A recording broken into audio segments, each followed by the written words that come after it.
Have you ever realized too late that the person protecting you is actually hiding something from you? It's a question I never thought I'd have to ask myself until the night everything changed. I was woken suddenly, not by a noise I could name but by a feeling, a tension in the air that made my skin crawl. The house was usually quiet at night, but this time I heard footsteps. Soft, deliberate, and almost cautious. It was my mother, moving through the hallway like a shadow. I lay there, heart pounding, listening as she whispered urgently into the phone. Her voice was low, almost a hiss, and I could catch only fragments of words before she stopped and moved on. She didn't turn on any lights, but the dim glow from the street lamps outside barely lit the rooms she passed. I could hear her check every door and window, the sound of her fingers tracing the locks, the faint click of bolts sliding into place. It was a ritual I'd seen before, but tonight it felt different, heavier, more desperate. I couldn't understand why she was so tense. My mother was always overprotective, yes. She double-checked locks and kept the curtains drawn tight like a shield around us. But this was beyond that. Her footsteps didn't have the usual rhythm of someone just making sure the house was secure. They were hesitant, almost afraid. I finally got out of bed and followed her quietly, the floorboards creaking beneath my bare feet. She stopped abruptly in the living room, phone pressed to her ear, and froze when a car passed slowly outside. Her breathing hitched, and her eyes darted to the window, watching the darkness beyond as if expecting something, or someone. I wanted to reach out, to ask what was wrong, but something held me back. The fear in her eyes was nothing like the usual worry she showed. This was deeper, more urgent. That night, she slipped out the back door without a word. I watched the door close behind her and then waited, hoping she'd come back. She never did. I remember sitting there in the quiet that followed, the weight of her absence pressing down like a heavy fog. The house felt different, emptier, colder, as if the walls themselves were holding their breath. I tried to make sense of it, replaying every moment from earlier that evening, searching for a clue I might have missed. But nothing came to me, only the lingering echo of her footsteps fading into night. It wasn't long before the silence was broken by the soft hum of my phone. A message, brief and cryptic, arrived from her number. My heart raced as I read the words, carefully chosen, yet loaded with meaning. She was reaching out, but from a place I couldn't see, a place I couldn't touch. The urgency in her tone was unmistakable, pulling me forward, even as confusion tangled my thoughts. I knew I couldn't just wait for answers to find me. Something had shifted between us, something invisible but undeniable. And no matter how much I wanted to turn back time, to hold her hand and tell her it would be okay, I couldn't. All I could do was follow the trail she left behind, hoping it would lead me back to her. As the hours stretched on, new pieces began to emerge, small details that didn't add up before, now suddenly making sense. It became clear that what started as a quiet night had unfolded into something much larger, something that would change everything. So hang tight, because the story is just beginning to reveal its layers, and every moment from here on out counts. You won't want to miss what comes next. Every night, like clockwork, Mom moved through the house with a quiet urgency that settled into the rhythm of our lives. The lights were always low, soft amber glows from the hallway sconces or the muted flicker of a lamp in the corner, never bright enough to pull me fully awake, but enough to cast long shadows on the walls. I'd lie in bed, half curious, half uneasy, listening. The first sound was always the locks. That faint, metallic click, then the deeper turn as her hand twisted the key or shifted the deadbolt. It was a slow, deliberate motion, the kind that made the whole house seem to hold its breath. I could hear the faint scrape of the lock mechanism engaging, the subtle grind as the tumblers slipped into place. Those sounds became a kind of lullaby, but one threaded with tension. After the locks came her hands, always her hands. She'd trail them along the window frames, fingers brushing over the cold, painted wood with quiet care. The faint scrape of nails against chipped paint, the whisper of fabric from her sleeve as it caught on a corner. Sometimes she'd pause, pressing her palm flat against the glass, as if trying to feel through it. I could see the crease between her brows, the tightening of her jaw, the way her eyes narrowed just so when she looked out into the darkness beyond the glass. She wasn't just checking, she was searching, measuring the night for something I couldn't yet understand. She kept the curtains drawn but not fully closed, just enough to block the view but not to make the room feel trapped.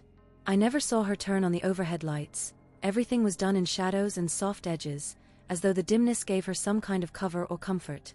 When she moved, it was swift but careful, no loud footsteps on the hardwood, no clatter of objects. Her presence was a silent force, an unseen boundary between the inside world where we were safe and the outside she seemed wary of.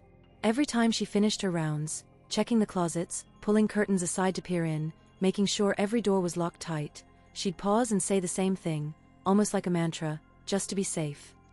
Her voice was calm, steady, but there was a weight behind it that I didn't fully grasp then. As a child, I accepted it without question, trusting her words like a shield against the shadows that crept just beyond the walls. But as I grew older, the ritual began to change. The locks and windows remained, but sometimes I'd notice her slipping past the last interior door, heading outside instead. Quiet as a cat, she'd step into the night, breathing in the cool air that smelled faintly of grass and distant rain. The porch light cast a soft halo around her figure, but she didn't stand still. Her eyes scanned the street, flicking from shadow to shadow, watching the branches sway against the moonlight. One night, I remember watching her through the cracked window. She crouched low, her fingers trailing along the fence post, then glanced back at the house before stepping further into the yard. Her face was taut, eyes sharp and unblinking. There was something different in her stance, a tension that wasn't there before. For the first time, her nightly vigilance wasn't just about the inside of the house, it was about what lurked beyond it. That night, when she returned inside, there was an unspoken heaviness in the air. The familiar sounds of locks turning and curtains being drawn felt hollow, as if they were no longer enough to keep the unknown at bay. And in that silence, I realized that Mom wasn't just guarding us from something outside the door, she was guarding us from something outside the house entirely. I woke up again, the clock blinking 2:17 a.m., a time I had come to dread. The house was quiet except for the faint sound of footsteps, my mother's footsteps. I lay still, heart pounding, as I listened to her slow, deliberate pacing down the hallway. She moved almost silently, but I could hear the soft scuff of her shoes against the floor. Then came the faintest whisper, words I couldn't quite catch at first, spoken into her phone. Her voice was low, urgent, careful not to carry beyond the walls. She stopped just outside my door, her breath shallow, almost ragged. For a moment, she just stood there, as if listening for something through the door. Then she shifted, moved on, pausing again at my siblings' room down the hall. I could feel her presence in the shadows, her body tense, her head tilted slightly as if trying to read the silence. I wanted to call out, ask her what she was doing, but I didn't. Something about the way she moved made me afraid to break the quiet. After checking the bedrooms, she went to the living room window. I watched her silhouette against the faint glow of streetlights, standing motionless for minutes on end. Her eyes seemed fixed on something far away, beyond the empty yard and into the darkness that stretched past our property line. Sometimes she gripped the windowsill so tightly her knuckles turned white. Other times, she simply leaned there, her breath fogging the glass. I tried to tell myself it was just anxiety.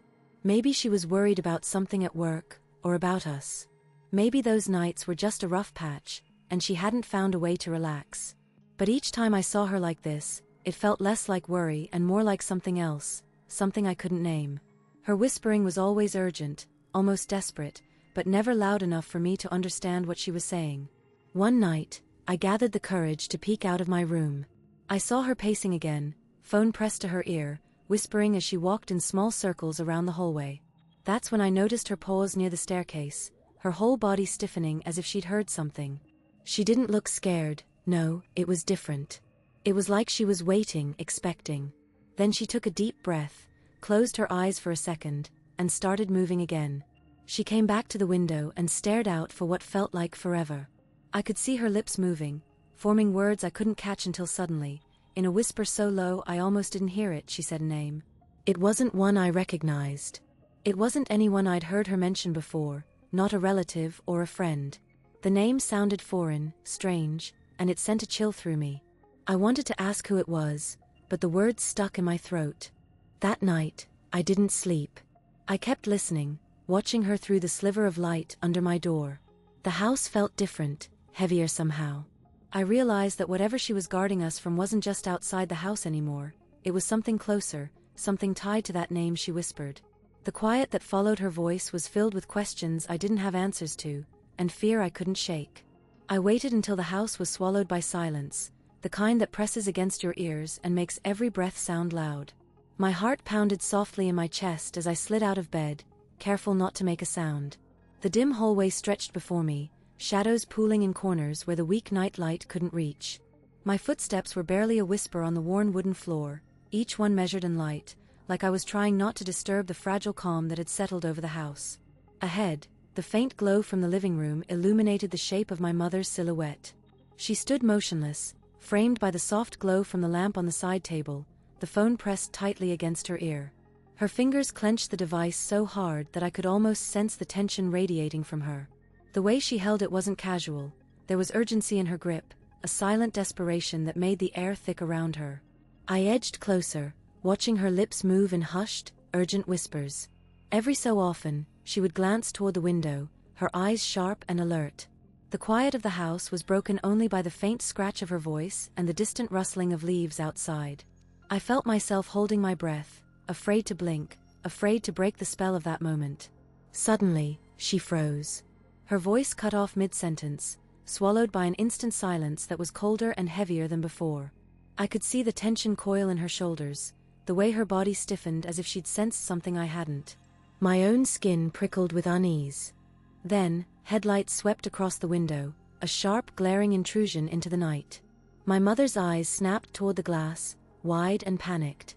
Her breath hitched, and she took a quick, shallow step back, her gaze darting wildly as if trying to locate the source of the light. The quiet was shattered by the harsh glow that spilled into the room, and the house felt suddenly smaller, more vulnerable.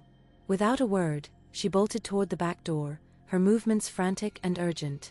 The sound of her footsteps was louder now, pounding against the floor as she fumbled with the lock. My own footsteps followed her down the hallway, quieter but relentless, driven by a mix of fear and curiosity. I kept close enough to see her, but far enough to remain unseen. She whispered again, her voice trembling, responding to sounds I couldn't hear, maybe a creak, maybe a distant voice. Every noise seemed to make her flinch, every shadow a threat. I wanted to ask what was going on, but the knot of fear in my throat stopped me. The back door swung open, and she slipped out into the dark night. The porch light cast long shadows, but I stayed just inside, peering through the glass. Minutes passed with only the sound of the wind and distant night noises. I dared not move, afraid that any sudden sound would give away my watchfulness. Then, she returned. My heart clenched as she stepped back inside, something cradled carefully in her hands. The dim light didn't reveal what it was, only a vague shape, wrapped or held close to her chest. Her breath was ragged, her face pale and drawn. She closed the door behind her softly but with finality, and for a moment, we stood there in the quiet house, the weight of whatever she carried filling the room like a secret between us. I wanted to reach out, to ask what she had brought back, but the words caught in my throat again. Instead, I just watched, waiting for her next move, knowing that nothing about this night would ever be the same. The soft creak of the back door sliced through the stillness, louder than I expected in the thick silence. I heard the latch click, the door easing open just a crack, then pushing wider until the night air slipped inside, sharp and cold against my skin. The chill curled around my ankles and spread up my spine like a warning. She was leaving again. Like before. Like always. But something about the way the door moved, slow, deliberate, made my heart tighten. I didn't say anything. I didn't want to ask where she was going or when she'd be back because every time she walked out, I told myself she'd return. I waited for the soft steps that would come back soon, the light footsteps on the porch, the door closing softly behind her as she came home. But this time, the footsteps faded into the night and never returned. The house felt different immediately, like the warmth had been sucked out with the cold air.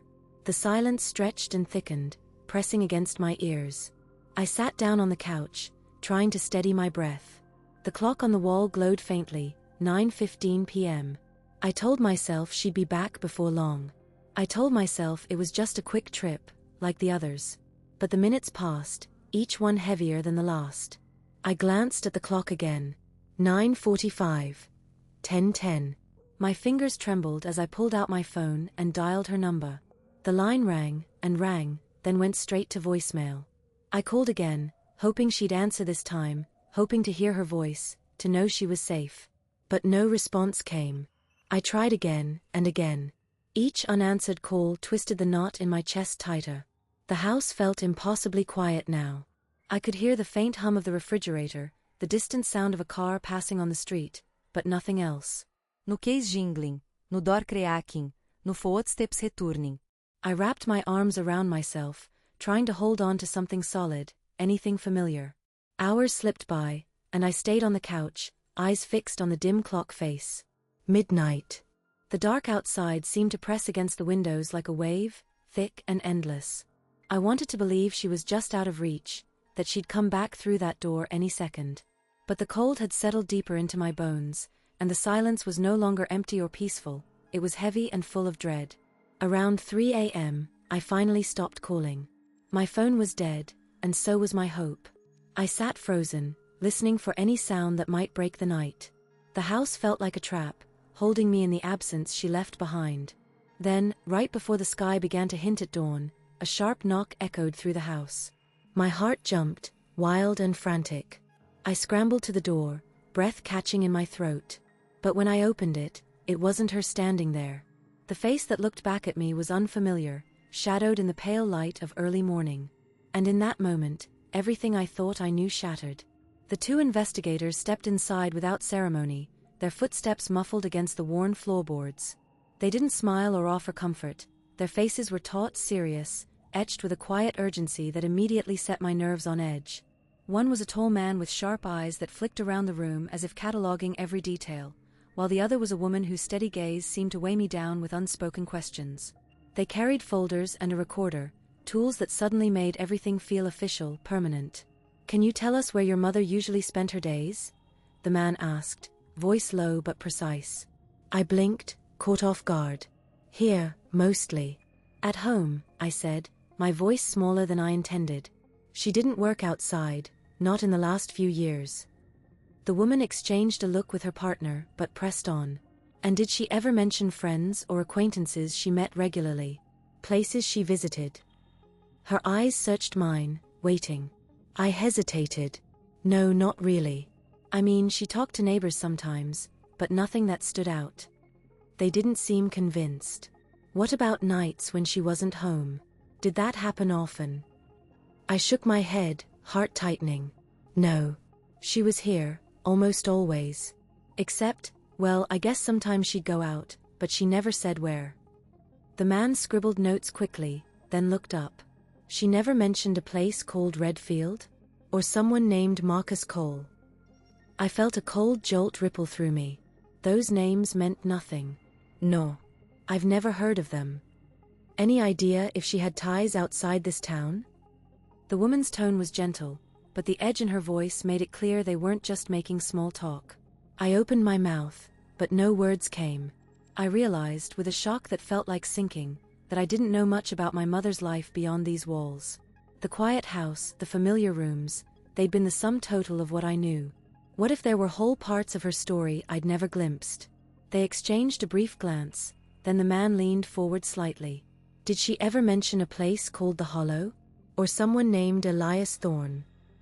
I shook my head again, panic rising. "No. I don't know those names." The woman's expression softened, but her voice dropped to a near whisper. "Your mother, did she ever talk about her past?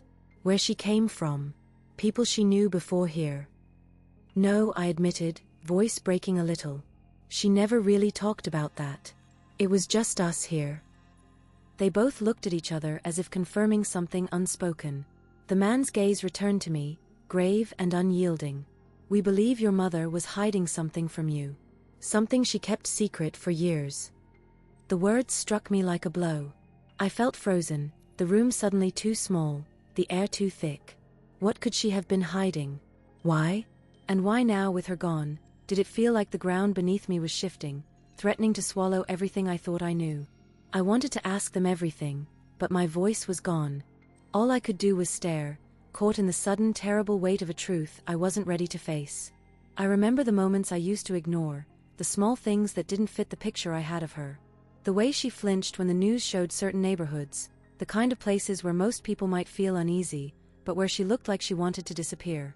She never explained why. Instead, she would change the channel quickly, or close the curtains, as if shutting out the world would erase something she couldn't face. She was careful about which streets she walked down. I noticed it without thinking at first.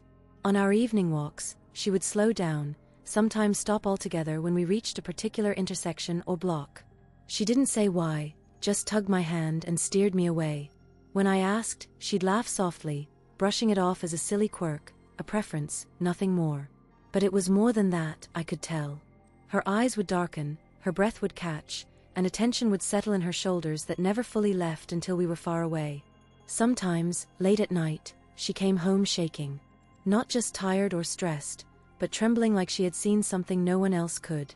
I never pressed her on those nights. She would sit on the edge of the sofa, holding a cup of tea without drinking, staring into the dark like she was fighting something inside. I wanted to reach out, to ask what was wrong, but the words caught in my throat. She always pulled away, saying she just needed a moment. Those nights, the house felt colder, emptier, like the warmth she carried with her during the day had been drained away. There were times when the news would report on violence or accidents, and I would see her hands start to shake, almost imperceptibly at first, then more visibly. She'd cover them with her sleeves or hide behind the paper she was reading. I thought she was sensitive to bad news, maybe had some anxiety. But now I realize it was something else, something deeper, tied to her past, to something she refused to share. She avoided talking about her childhood, her family, the years before she met me. When I tried to bring it up, she'd change the subject or give vague answers. At first, I thought it was just privacy, something personal she wasn't ready to reveal. But over time, the silence grew heavier, more charged. It wasn't just secrecy, it was fear. I started piecing things together like fragments of a puzzle. The streets she avoided matched the areas mentioned in those news reports. The trembling hands appeared only when certain names or events came up. The tears she wiped away in the dark were never random, they were connected to memories she couldn't face aloud. All the signs pointed to something she was carrying alone, something she had buried deep and wanted to keep hidden. It hit me suddenly. The protective walls she built around herself and us weren't just about keeping danger out. They were shields against her own guilt. The fear in her eyes, the avoidance, the shaking, they weren't about protecting us from the world. She was trying to protect us from what she had done.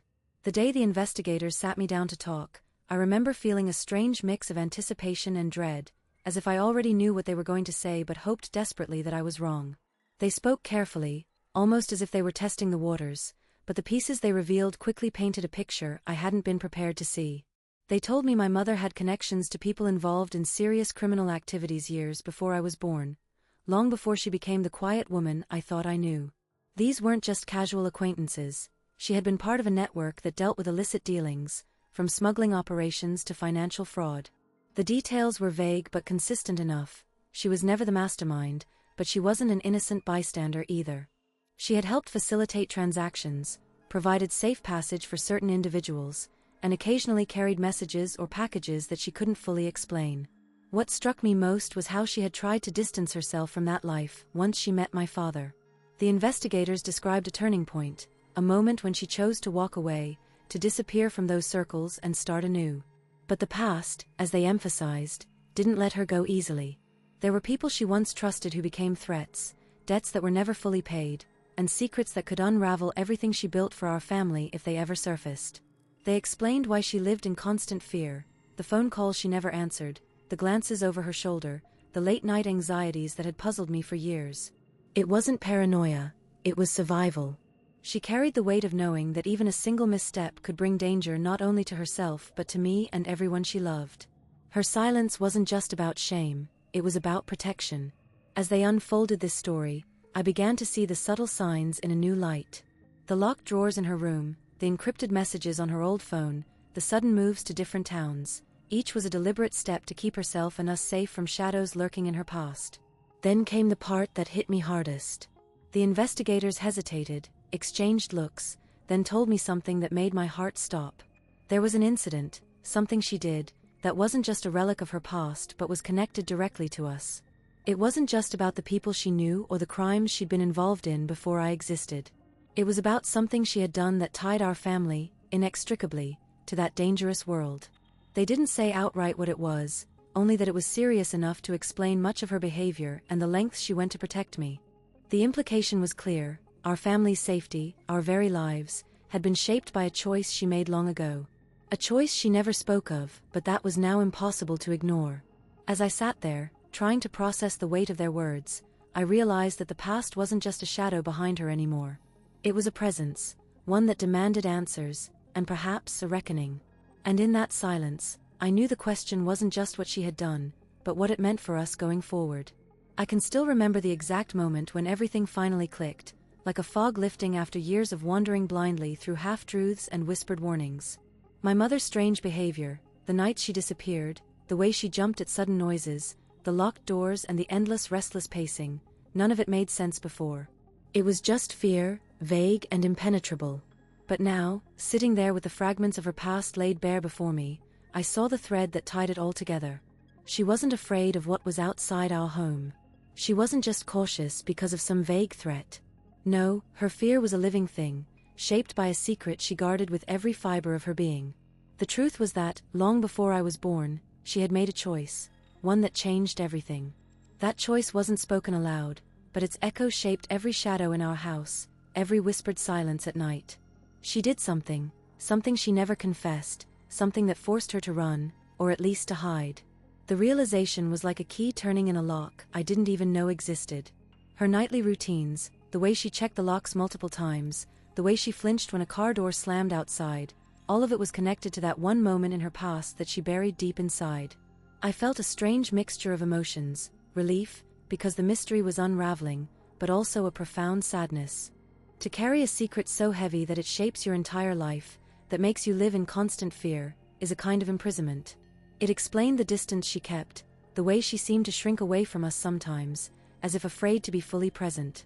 It wasn't just anxiety or paranoia. It was survival. What haunted her wasn't a ghost or a shadow. It was the knowledge that whatever she'd done, whatever had happened that night, could catch up with her at any time. She lived in that tension, a taut wire stretched between past and present, never sure if the next moment would bring peace or the storm she feared. As I pieced it together, I realized I'd spent my whole life under the same roof with a woman running from her own past, a past I barely understood. I had thought her secrecy was about protecting me, but it was also about protecting herself, from a truth that could unravel everything she'd built. And now, with the truth revealed, I was left with a question that cut deeper than any answer could. Because even after everything, I still don't know the whole story. Did she run away, slipping through the cracks when the danger threatened to close in? Or did someone finally catch up with her, making it impossible to stay hidden any longer? The silence she left behind is heavier than any confession. It's a silence filled with possibilities, with shadows that stretch far beyond the walls of our home. Even today, that uncertainty lingers. The truth she never fully told me still hangs in the air, and maybe it always will. I don't know if she escaped her past or if her past finally found her. And somehow that not knowing feels like the last piece of the puzzle, the one that keeps the story alive, haunting me just as it haunted her. Thank you for taking the time to listen to this story. Sharing something so personal isn't easy, but I believe stories like mine remind us how little we sometimes truly understand about the people closest to us. We live alongside them, sharing the same roof, the same daily routines, yet there remain entire worlds hidden behind quiet glances and unexplained actions. It's a humbling realization that even those we think we know best can carry secrets so deep they shape their entire existence. Looking back, every odd behavior, every moment of fear, every silence was pointing toward one hidden truth. She wasn't afraid of the world outside, she was afraid of the past she carried within her.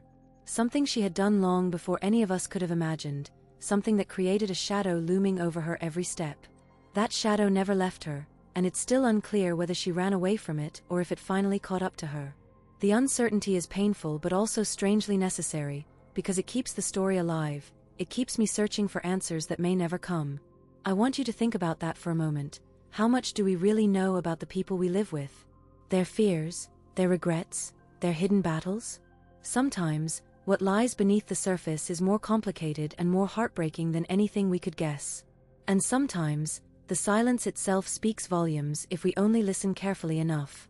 If you've stayed with me until now, I want to thank you again. Your attention means more than words can say because it honors the story we shared and the person behind it. Please, if you're still watching, leave a comment saying, "I'm still watching." It helps me know that these stories don't fade away into nothing, that they matter, that they reach someone who understands.